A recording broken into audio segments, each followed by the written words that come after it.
The rain began as Alina folded her third chemise. It tapped against the windowpane with the steady insistence of a truth she had long refused to hear. The townhouse on Curzon Street lay hushed, the servants still abed, and she moved through the pearl-gray light like a figure in a painting no one had bothered to hang straight. 6 months. 6 months of dinners eaten in silence, of ballrooms where his gaze slid past her shoulder as though she were part of the wallpaper. 6 months of waking in a bed that smelled only of lavender and cold linen. She had told herself love grew slowly, that he was a proud man, a duke burdened by expectation, that her quiet patience would thaw him. Last evening had shattered that fragile hope. At Lady Haverford's musicale she had stepped onto the terrace for air. Two voices had drifted from the card-room window, left ajar. Lord Pemberton's lazy drawl, then her husband's, Alexander Blackwood, 6th Duke of Ashworth, low and careless. Marriage is a gilded cage, Pem. The Duchess is dutiful, a quiet obligation. My father would have approved. Dutiful, obligation. The words had not stung. They had simply settled into her bones, as cold and final as marble. She had not cried then. She did not cry now. Alina pressed the folded gowns into her valise, added her worn copy of Fordyce's sermons and her mother's miniature, and latched the clasp. The wedding ring, a heavy sapphire surrounded by diamonds, the Ashworth heirloom, slid from her finger with surprising ease. She placed it on the center of his desk, atop a single sheet of paper. The quill scratched for only a moment. Your Grace, I release you from the obligation of our marriage. You need not trouble yourself with a scandal. I shall simply disappear. I ask nothing. I expect nothing. I trust you will not look for me. She did not sign her title. She had never truly worn it. The rain had lessened to a mist when she stepped into the mews and hired a hackney with the last of her pin money. The driver, a grizzled man with a kind mouth, asked no questions. They rattled over cobblestones as London woke, chimney smoke threading the damp air.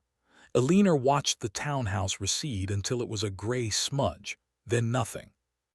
She did not look back. Alexander returned at midday, his coat splashed with mud from a pointless morning ride. The house was too still. No footman greeted him with the customary, "Your Grace." No tray of tea waited in the drawing-room. He climbed the stairs with a frown, calling her name. The bedchamber door stood open. The wardrobe yawned empty on one side.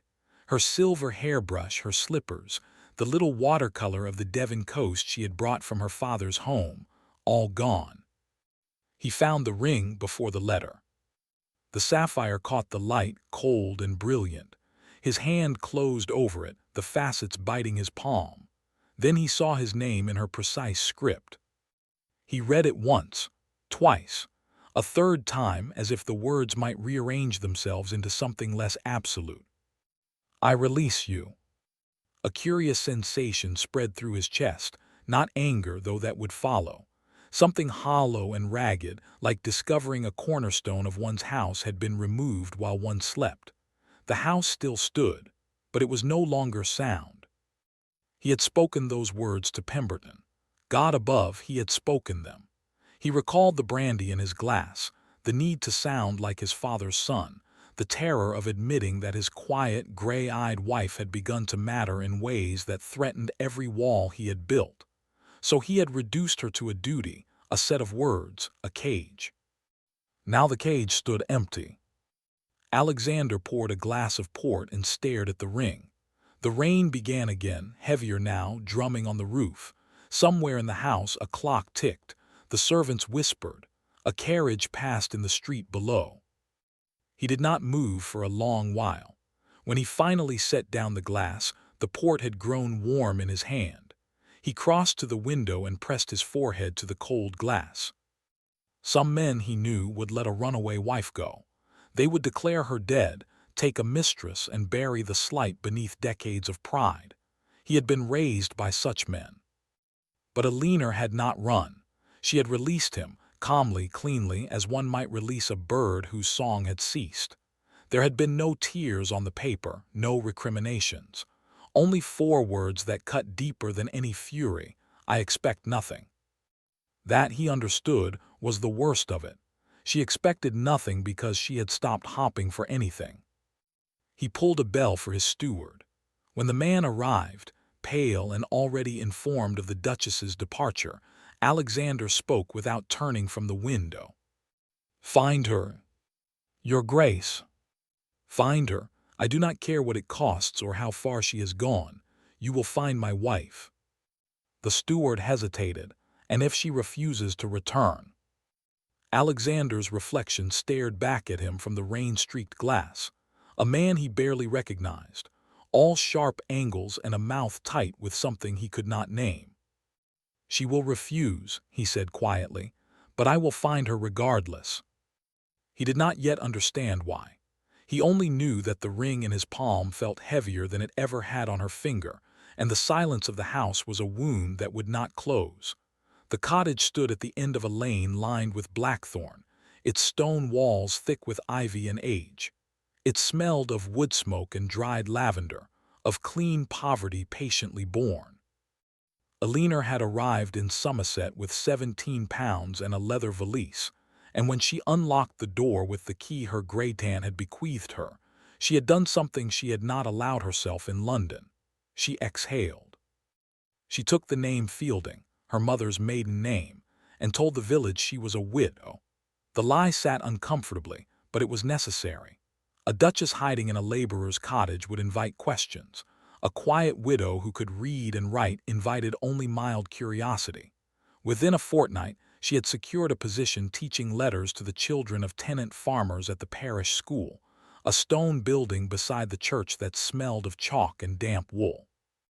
The work suited her, small fingers tracing letters, voices rising in uneven chorus. At night she sat by the hearth, mending a torn cuff or reading by candlelight, and the silence was her own. No footsteps on the stair, no cold glance across a dinner table. She had exchanged a gilded cage for a small, sturdy room with no lock, and the irony did not escape her. The Tun, meanwhile, feasted on her absence. In London, the disappearance of the Duchess of Ashworth became the season's favorite puzzle. Lady Jersey speculated that she had fled to the continent with a naval officer. Lord Pemberton, swearing Alexander to secrecy, insinuated madness in the wife's family. Others whispered that Ashworth himself had driven her out with his notorious coldness, or worse, that she had discovered a mistress. The scandal sheets printed veiled references to a certain ducal household in disarray, and society drew its silken skirts closer. Alexander ignored them all. He moved through his duties like a man encased in glass, speaking when required, signing documents, attending debates in the Lords. But at night he sat in the library with a decanter he rarely touched, staring at Eleanor's letter until the words blurred. The steward's reports arrived weekly. They traced her to a coaching inn near Bath, then to a village in Somerset where a woman matching the Duchess's description had taken rooms. The name she used was Fielding. She taught children. She attended church alone. No scandal attached to her. The village liked her. Alexander read the reports and felt a peculiar shame. She was not hiding in disgrace. She was simply living, without him, without his name, without the weight of his title, and she appeared, by all accounts, serene. He should leave her be. Every shred of gentlemanly instinct demanded it. She had made her choice. She had released him. A decent man would grant her the freedom she had taken. But he was his father's son, and decency warred with a hunger he could no longer deny. He wanted to see her face, not the composed mask she had worn at their wedding breakfast or the polite blankness of their dinner conversations, but her real face, the one she showed the children in that schoolroom, the one she turned toward the Somerset sky. He wanted, absurdly, to know what she looked like when she laughed. It was this last thought that drove him to his carriage one morning in late October, with only a valet and a trunk, bound west. The lane was muddy from autumn rains when Alexander's coach pulled up before the cottage. He had left his valet at the inn in the village and walked the last half-mile, his boots gathering clay, his greatcoat heavy on his shoulders. The cottage door was painted a faded blue. Smoke curled from the chimney. In the garden, a tangle of rosemary and late-blooming sedum clung to life. He knocked. The woman who opened the door was thinner than he remembered, her hair caught in a simple knot, a gray shawl pulled about her shoulders. Her eyes, gray as a winter sea, met his without flinching. She did not gasp. She did not step back. She looked at him as if he were a parishioner come to discuss the church roof. "Your Grace," she said, "not Alexander, not husband." His title delivered as coolly as a calling card. "Alina," his voice sounded strange to his own ears. "May I come in?" She hesitated, then stepped aside. The room beyond was small but orderly, a fire snapping in the grate, a kettle suspended over it. She gestured to a wooden chair and did not offer to take his coat. He sat because he did not know what else to do. She remained standing, her hands folded at her waist. "I have come to bring you home," he said. A flicker of something passed across her face, quick, almost imperceptible. "I am home, Your Grace. This is a cottage. You are the Duchess of Ashworth. I released you from that obligation." The letter was clear. Her voice remained level. "I ask nothing of you. You are free." "I do not want my freedom." The words left him before he could cage them, and he saw the slight tightening at the corners of her mouth, not a smile, but a defense. "What you want," she said quietly, "was made plain at Lady Haverford's ball. A gilded cage, a quiet obligation. I have relieved you of both." The blood left his face. She had heard. She had been there somewhere in the darkness, and he had not known. The memory of that moment, the brandy, the bravado, the lie he had told to armor himself against the truth, rose like bile. "I did not mean. I do not require an explanation." She moved toward the door. "I am no longer your duty. I am no longer any concern of yours. I trust your stay in the village will be brief." He had been dismissed, not with anger, not with tears, but with a civility that cut to the bone. He rose slowly, his legs heavy. "I am staying at the King's Arms," he said. "I will not leave until we have spoken properly." She opened the door. The mist had returned, swirling around the threshold. "Then I shall avoid the King's Arms. Good day, Your Grace." He stepped out, and the door closed behind him with a soft, definite click. Alexander stood in the lane, rain beating on his shoulders, and understood that he had never known his wife at all. He did not leave. Each morning he walked the village lanes, learning its rhythms.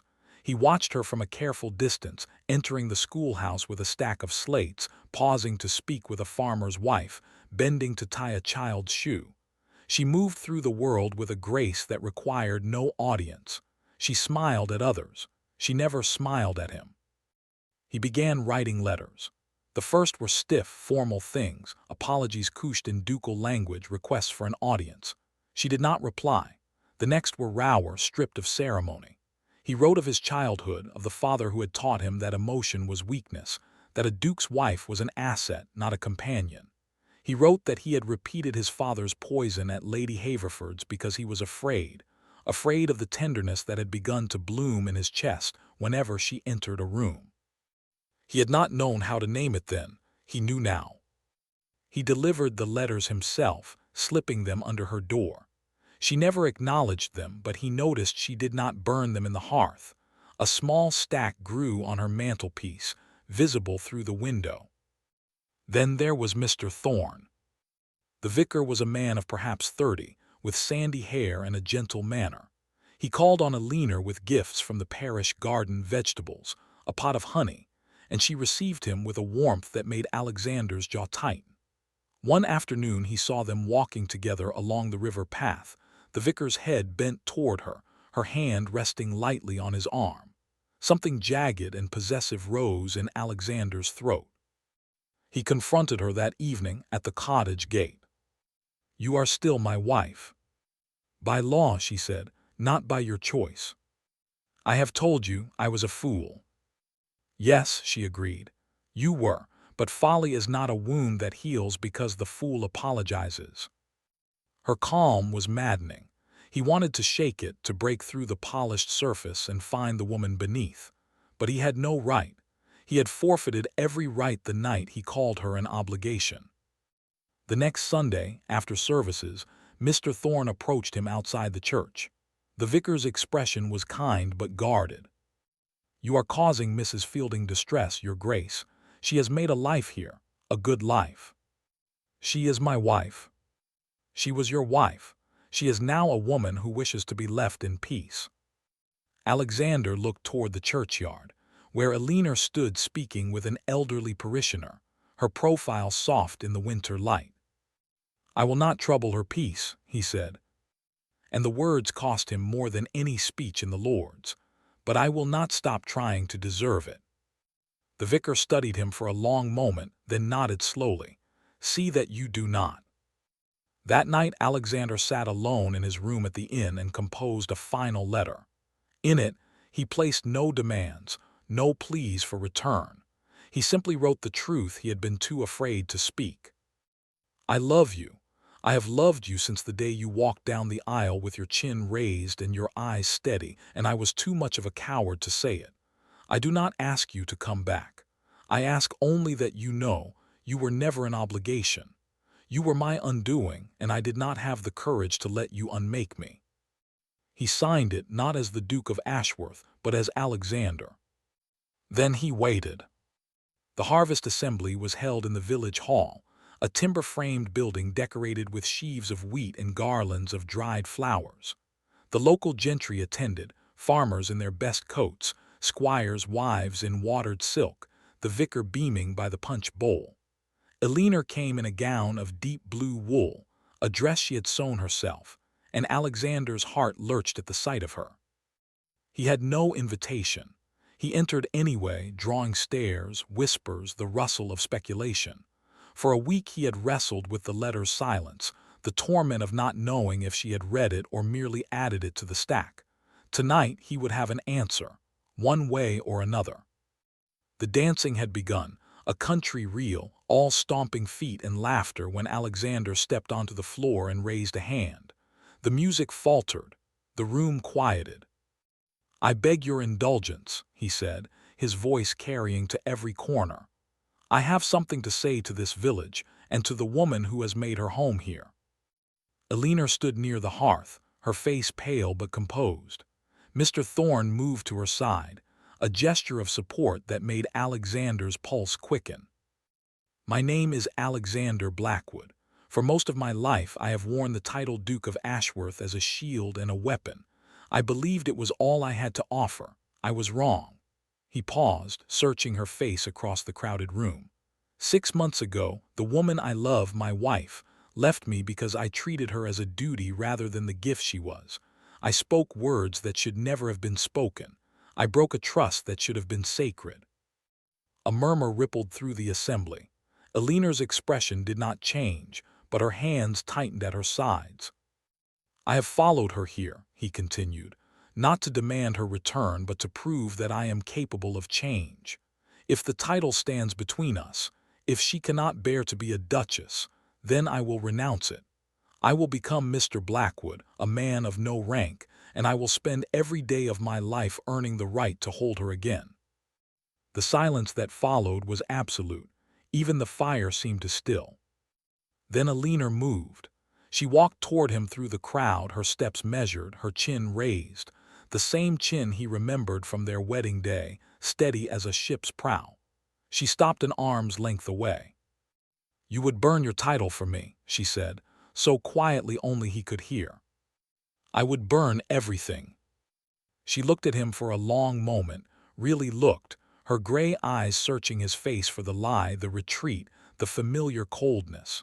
She did not find it. Then she turned and walked out of the hall. Alexander stood alone in the center of the floor, the weight of 100 stares pressing on him. He had humbled himself before a village of strangers. He had offered his name, his rank, his pride, and still she had walked away. But as he stood there, drowning in the silence, he realized something. She had not said no. He followed her into the night. He caught up with her on the lane, the moonlight silvering the hedgerows. She was not running. She was walking steadily, her shawl pulled tight, her breath plumbing in the cold air. He fell into step beside her, and for a long while neither spoke. "I heard you," she said at last, her voice barely above a whisper. "At Lady Haverford's, every word. I know. Do you know what it is to discover in a single sentence that your entire marriage has been a performance? That the man you had begun to love, yes, love against all sense, considered you a burden?" She stopped and faced him, and for the first time he saw the fracture beneath her composure, the grief she had never allowed herself to show. "I did not weep when I left. I could not. Weeping would have made it real. I simply ceased." The word undid him, ceased. She had stopped being his wife in that moment. She had stopped hopping, stopped feeling, stopped expecting anything from him. He had killed something in her, and she had borne it in silence. He dropped to his knees in the mud. Not theatrically, not as a gesture designed to move her, but because his legs could no longer hold him. "I was parroting my father," he said, his voice raw. "The worst parts of him. He taught me that a duke's heart must be iron, that tenderness was for lesser men. And when I felt tenderness, when I felt you, I did not know how to carry it. So I called you a duty to a friend, to convince myself I was not already lost." He looked up at her, the mud soaking through his breeches, his eyes stinging. "I have been lost since the moment you looked at me across a ballroom with those steady eyes and refused to simper. I was a coward. I am still a coward. But I am a coward who loves you, and if there is any path back from what I said, I will crawl it." Elinor gazed down at him. Her face, so long a mask of calm, began to shift, a tremor at the corner of her mouth, a brightness in her eyes. She did not weep. Not yet. But she reached down and took his hand, drawing him to his feet. "I do not want a man who crawls," she said. "I want a man who stands beside me, not above me." "Then I will stand." She did not answer. She simply turned and continued up the lane, and this time when he walked beside her, she did not send him away. 3 weeks later, in the cold January light, Alexander sat at his desk in the London townhouse. Before him lay a petition to the Crown, a document drafted by his solicitor with trembling hands, requesting the relinquishment of his dukedom. It was legal insanity. It would create a scandal that would outlive him. His family would disown him. His estates would pass to a distant cousin. He would be plain Alexander Blackwood, with nothing but a modest competence and a cottage in Somerset. He was signing his name when the door opened. Elinor stood on the threshold, still in her traveling cloak, her cheeks flushed from the cold. She had come from Somerset alone, without sending word. "I received your letter," she said, holding up the final missive, the one where he had written "I love you" and signed only his name. "And I received this." She gestured to the petition on his desk. He set down the quill. "It is what I offered, what I meant." She crossed the room and took the document from his hands. She read it slowly, her eyes moving over the legal phrases, the irrevocable surrender of everything he had been raised to be. Then she placed it on the fire. The flames caught it instantly, curling the edges, consuming the words. He stared, stunned, as his title did not burn, but the act of renouncing it did. "I did not release you to destroy you," she said, her voice soft but certain.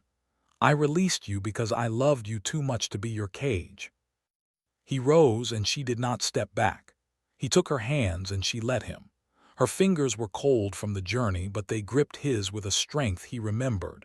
The same strength that had packed a valise, opened a cottage door, and rebuilt a life from nothing.